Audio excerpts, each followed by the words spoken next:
I'm excited to go over content marketing today. So let me share my screen. And please bear with me because I have had a really bad cold and cough all week. So hopefully I won't sound too horrible as I'm speaking, but you never know. Um, okay, so let me make this bigger again and we'll get started. All right. So what is content marketing? So content marketing is a marketing technique of creating and distributing valuable, relevant, and consistent content to attract and acquire a clearly defined audience. And the objective being to drive profitable customer action. So, in laywoman's terms, we're talking about free, valuable content to attract your ideal customer and sell them your stuff. So I think this is a little bit different than how we've thought of blogging, for example, in the past, because if in traditional blogging, you're not necessarily trying to sell them anything. A lot of times you're making money from ads and from sponsors and things like that. So this is a little bit of a different model or mindset to be in, although the actual content itself is maybe not that different than what you're used to if you have been doing traditional blogging in the past. So, the key here is to be of service, to provide actual value, to be helpful and answer questions. And the goal is potential clients will find your content, they'll find value in it, and they'll convince themselves that they want to work with you before you even have to go into any like high pressure sales tactics or do anything like that, because they've already found so much value and know, like, and trust with you in your free content. So, content marketing is also the fastest way to show up in Google search results, which will bring more people to your website, which will increase your visibility, which will increase your income. So, it's definitely this domino effect that happens. And if you are wanting to have a steady stream of new leads coming into your world every single day without having to spend money on paid ads and without having to spend a lot of time on social media, content marketing is going to be your best friend. So there's lots of different types of content marketing, but for simplicity's sake, I'm going to talk about kind of the top 5, and then moving forward, we'll kind of just look at the top 3. So blogging obviously is a form of content marketing. Podcasts, another great form of content marketing. YouTube or vlogs. Having a book is a great form of content marketing, or doing like public speaking, whether it's on an actual stage or speaking at like a virtual conference or some kind of a summit or something like that. Again, just thinking about like anytime you're providing value for free and the goal is sort of to attract new people into your world. So, again, for simplicity's sake, we're just going to focus on blogging, podcasting, and videos. Um, and to go even narrower, I'm just going to say it's your website. And what I mean is that your website is where you're going to do your content marketing. It's where either your blog posts will be published or the show notes to your podcast will live with a potential podcast player, or your videos will even be hosted on your website. Even if you are like you have a YouTube channel, you're going to embed that YouTube video onto your blog itself, onto your website, so that the video then also lives on your actual website. And this content, whether it's a traditional like written blog post or podcast show notes or video, it's going to take the form of a blog post, even if it's not exactly a blog post like in the traditional sense.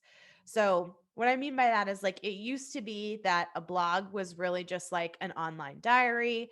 It was a place where someone would go share about their day, what's on their mind, etc. It was kind of like this glorified MySpace or Facebook, whatever. Even Instagram today is, a lot of people mistakenly think of Instagram as a blog. Um, but today, I think that blogging really is where you're providing value and service to readers with helpful information that solves a problem and gives them actionable, tangible advice. So I think, unlike traditional blogging, the goal of content marketing is to create content that will get your people into the mindset they need to be in order to buy your products. So the big like paradigm shift that I'm really trying to get people to realize is that even if like you don't have any desire to become an influencer, or maybe that word even makes you cringe, the difference is that all websites are blogs And really, all businesses need one. So if you have free content on your website, it is a blog. And you don't have to be an influencer to use blogging as a way to grow your audience and revenue for free. Because blogging itself, producing free content in the form of a blog post, will bring more people to your website, increase your visibility, which will help you sell more products or courses or programs or coaching sessions, or even like brick and mortar businesses can find new clients this way. So, moving forward, I'm going to refer to all content marketing as your blog, just with that caveat of knowing like I don't necessarily mean you have to be doing a written blog post as your form of content marketing. So, for context too, and because there's obviously a replay of this, many of you watching may even know me from my blog, which was Root and Revel, or my course, the Six Figure Blog Academy, which teaches people how to monetize their blog itself. But the difference between 6FBA and monetizing your blog and what I'm teaching here is that we're not so much focused on monetizing the platform itself, which is typically done with like ads and sponsors, like I mentioned, but rather we're using the platform to attract more of our ideal customers so that we have that steady stream of leads coming in. No ad spend required, really no time on social media required, but even if you want to, minimal. And so it's kind of that difference. So I think that really the difference between being a blogger and being a content marketer is intention. And so I want to talk a little bit about that and how we can use content marketing to grow our audience, our email list, and our customer base for free. And when I say free, I mean that there's two different types of traffic. There's paid traffic and there's organic traffic. And with paid traffic, that's anytime a customer visits your website after you have paid for advertising promos like Facebook ads or Google ads or whatever. So you paid to get them to your website. Versus organic traffic is going to come from people finding your website, typically among search engine results like Google or Pinterest. So social media can fall into either category depending on whether or not you like boosted a post or paid for the ad spot. But it is a form of traffic that takes a lot of daily time and energy, and something that most working women and moms just don't have a lot of. So I prefer not to spend a lot of time, and where you have every day, you have to continue showing up. Whereas content marketing, your post can live on forever and actually can sometimes benefit the longer it's been alive. So a lot of people kind of tout the solution to getting customers, like growing your email list and increasing your followers, as paid traffic, because you can just turn on ads. It takes so little time and you can hire somebody to do it for you. And when it's done well, there's a direct return on your investment. So a lot of people would say, like, why even spend hours every week creating free content when you could just pay for some ads and make money that way? And I'm not anti-ad. I think it's a great compliment, but I think there are some key reasons why that should not be your one and only strategy. And so I want to talk about some of the reasons why I think you should prioritize content marketing over just doing paid ads. Excuse me. So, the first is ads are not reliable. So, algorithms change, Facebook could go under, iOS changes their cookie terms. All of these things are things that are happening right now in real time. And if you put all of your eggs in one basket, what happens when that basket disappears? And it's kind of the same reason that we're like, don't build your blog on Instagram because you don't own Instagram, right? So, it's it's making sure that you have a diverse stream of ways that people can get into your audience and end up buying your products. And it is a much more steady and reliable way to do content marketing than to rely solely on something that changes all the time. And even like we've been doing Facebook ads for our evergreen funnels for, a year now. And every month is different. And it's not something where it's just like you set it up and you get it working and then it just works forever. Like things change, you run out of audiences, you have to change. Like it's very complicated and it is very expensive. And like I said, when done right, there's a good return, but it's not always so simple to have it done right. So ads are not as reliable. Number two, know, like, and trust. So ads again can be a great complement to organic traffic, but if you don't have free content, whether on your site or through your email list, even, it's going to be incredibly difficult to nurture your leads and help them get to know, like, and trust you and ultimately buy from you. Because usually with an ad, you're taking them to one thing, and then that one thing is sometimes not going to be enough for them to go, oh, okay, I fully understand who this person is and what they're about, and I'm ready to entrust my money and time with them. Whereas if you have free content that they're coming to every week, think about something like a podcast where after you listen to a few episodes, like you've just spent maybe 5 hours with somebody and you're hearing their voice and you're in kind of an intimate setting with them, even though you're not actually speaking to them, but you're listening to them while you're in your own home or taking a shower or doing the dishes or something that is a little bit more intimate. So that know, like, and trust factor happens much quicker. And it's just all content marketing in general is a great way to build that for free. Again, similar to ads not being reliable, you also own your content on your site. So if you only rely on ads or social media and you don't have free content on your own site, whether it's written, audio, or video, you don't own it. And if those things ever change or you get hacked or something happens, you're screwed. So making sure that you're prioritizing content marketing on something you own is very important.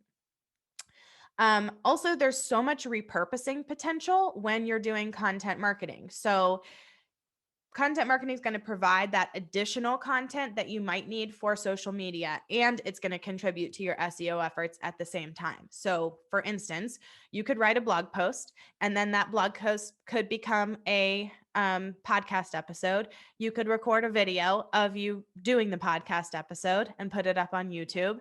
So, right there, you've really just had like one form of content marketing that's now taken on three different forms and has three different ways to attract people to it. Um, you're going to promote it on social media. You can use the content to promote to your email list. So there's a lot of repurposing potential and a great way to kind of get more with doing less. And then number 5 is organic traffic. And this is probably the best one of all, because if you think of your website homepage like a billboard that represents your business or your brand, that's great, but nobody is going to see your billboard if there is no traffic driving by it, right? So you could have the prettiest, funniest, most compelling website out there, but if nobody sees it, then what is the point? So that's where content marketing comes in, and creating content online is the fastest way to show up in Google search results. And then, bonus, like I mentioned at the top, you can also then monetize the platform itself. So you have this content marketing that you're using more so to drive people to your own products and services.